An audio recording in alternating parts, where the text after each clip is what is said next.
This channel does not promote any violent, harmful, or illegal activities. All content provided by this channel is meant for an educational purpose only. Top quality और consistent performance के लिए सिर्फ silver pump नाम याद रखना। আবারও দিলীপ ঘোষ কি বললেন? দিলীপ আছেন, দিলীপেই এ কথা বলতেই হচ্ছে, তার কারণ দিলীপ বেপরোয়াই। এবার তৃণমূলের মহিলা সেলকে বেলাগাম আক্রমণ করলেন দিলীপ ঘোষ। বাড়ির সামনে ধুয়ে দিয়ে এসেছি, বাড়ি থেকে টেনে পিটবো। কাদের ক্ষেত্রে বলছেন? মহিলাদের ক্ষেত্রে বলছেন। মহিলাদের লেলিয়ে দিয়ে ছ্যাঁচড়া রাজনীতি করছে তৃণমূল, এ কথা বলছেন দিলীপ ঘোষ। তৃণমূল মহিলাদের দিয়ে পার্টি অফিসে পিঠে বানায়। তৃণমূল মহিলা নেত্রীদের চরিত্র নিয়ে প্রশ্ন তুলে বেলাগাম দিলীপ ঘোষ। স্লোগান উঠল, ধিক্কার দিলীপ ঘোষ, ধিক্কার। আপনি লজ্জিত? আগে ওরা স্লোগান দিত, দিলীপ ঘোষের চামড়া গুটিয়ে দেবো আমরা। কে কার চামড়া গুটিয়েছে ও দেখেছে। টিএমসি যে আমাকে চিরদিন ভয় করে সেটা আবার প্রমাণ করলো। দিলীপ ঘোষ কোনো পিকচারে নেই, কোনো পলিটিক্যাল প্রোগ্রামে থাকে না, কারো পেছনেও লাগে না।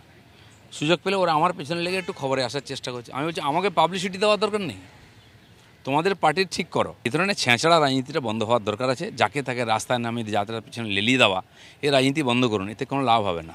আর দিলীপ ঘোষের পাবলিসিটি যথেষ্ট আছে, তাকে দেওয়ার দরকার নেই। তারা বলছেন যে দিলীপ ঘোষ আমাদেরকে কটূক্তি করেছেন। কী কটূক্তি করেছে সবার সামনে বলুক। কালকে তো ওই ওয়ার্ডে গিয়ে আবার ভালো করে ধুয়ে দিয়ে এসেছি। দিলীপ ঘোষ বাড়ির সামনে গিয়ে বলবে। আমি কি বলেছি? প্রথম দিনেই বলে দিয়েছি, বাড়ি থেকে টেনে নিয়ে পিটবো। এখনও দিলীপ ঘোষের দম আছে, বাড়ি থেকে টেনে নিয়ে পিটতে পারে। ছোট লোক তো, মহিলা কি পুরুষ, সে যদি রাস্তায় শুয়ে পড়ে, সে রাস্তায় এসে নাটক করে লোকের সামনে। মহিলা বলছেন কেন? লিঙ্গ দেখে খালি মহিলা বলেন নাকি? এইভাবে টিএমসি মহিলাদেরকে যেভাবে ইউজ করছে, যারা নিজের পার্টি অফিসে পিঠে বানানোর নাম করে মহিলাদের নিয়ে রাতভর ফুর্তি করে, তারা মহিলাদের কথা কোন মুখে বলে? তাদের এক একটা নেতার চরিত্র দেখুন কি করছে। ভেল্লাপন্না করতে পারো তোমরা মহিলাদের নিয়ে। আর যে মহিলারা আমার সামনে আসে, দিলীপ ঘোষ আগে যা বলেছে এখনও তা বলছে, আগামী দিনেও বলবে। সাবধানে যেন আমার সামনে আসে। আপনি আপনার অবস্থান থেকে সরছেন? কোনোদিন সরিনি, আমার সামনে থেকে সবাই সরে যায়। যারা সরবে না, সরিয়ে দেবো আমি। মহিলাদের উপর রাগ কেন? বাংলার মহিলারা বিজেপিকে ভোট দেন না বলে? মহিলাদের উপর রাগ আমার কেন হবে?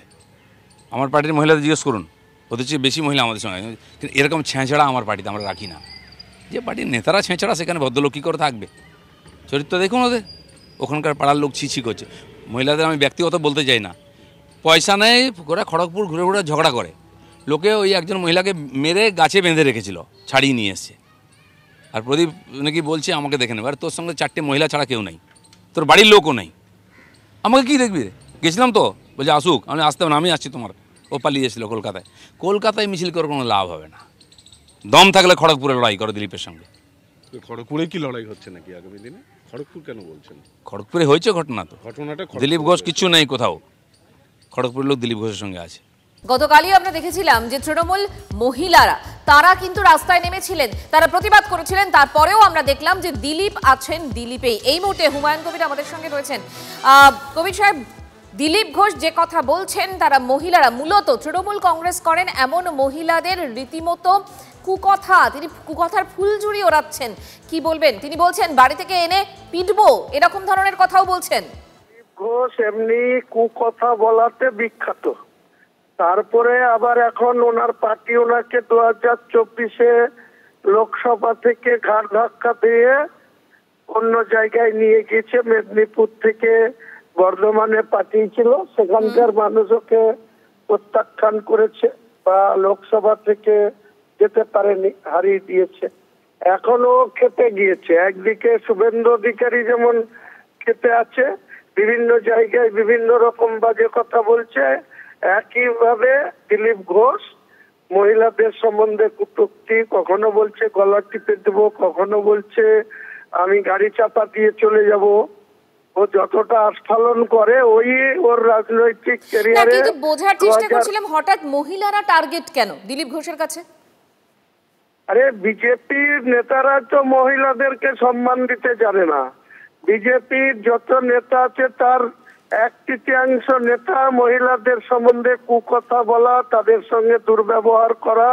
আপনি গোটা শুধু বাংলায় না, গোটা ভারতবর্ষের দিকে তাকান, তাহলে বিজেপির নেতাদের এই আচরণ প্রতিটা জায়গাতেই আপনি উদাহরণ হিসাবে পাবেন। আর দিলীপ ঘোষ মুখে যতটা আস্ফালন করে, কখনো বলছে দা নিয়ে, দিলীপ ঘোষকে বলুন ওই দা নিয়ে কিছু করতে পারবেন না। দা নিয়ে যাদের উদ্দেশ্যে আপনি দা দেখাচ্ছেন তাদের কাছে গাছ কাটা কুড়াল থাকে, বেশ।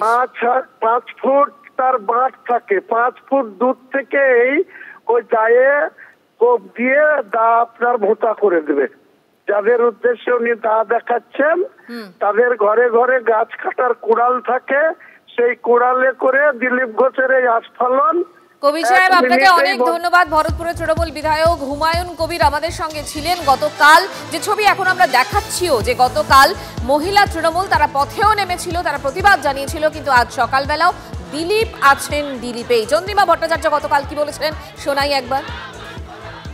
দিলীপ বাবুর এই তো দুজন খড়গপুর থেকে আমাদের মেয়েরা যাদের পিতৃপুরুষ তুলে গালাগাল দিয়েছেন, কুকুরের সাথে তুলনা করেছেন, 500 টাকায় নাকি ঘেউ ঘেউ করে এসব কথা বলেছেন। শুধু বলেছেন তাই নয়, অনড় থেকেছেন আর তার পক্ষে সওয়াল করেছেন, তার কথার পক্ষে। তারপরেও পুতনা থেকে শুরু করে শূর্পনখা থেকে শুরু করে যেগুলো নেগেটিভভাবে মেয়েদের বিরুদ্ধে ব্যবহার করা হয় সেই শব্দগুলোও ব্যবহার করেছেন। তো স্বাভাবিকভাবেই দিলীপ বাবু তিনি বলছেন আমি আমার নিজের মেজাজে থাকবো। নিজের মেজাজটা কি মেজাজ? মেয়েদের অপমান করার মেজাজ। সেটা মেয়েরাই তার উপযুক্ত শিক্ষা দিয়েছে আর দিয়ে দেবে।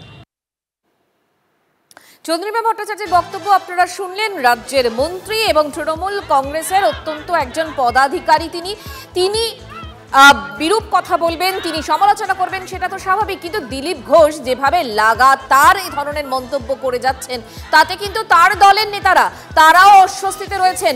তার পুতনা মন্তব্য, তার প্রেক্ষিতে শ্রমিক ভট্টাচার্য কি বলেছিলেন শোনাই আপনাদের। দিলীপ ঘোষের শরীরী ভাষা, দিলীপ ঘোষের শব্দচয়ন চিরকালে একটু অনবদ্য রূপ নিয়ে থাকে।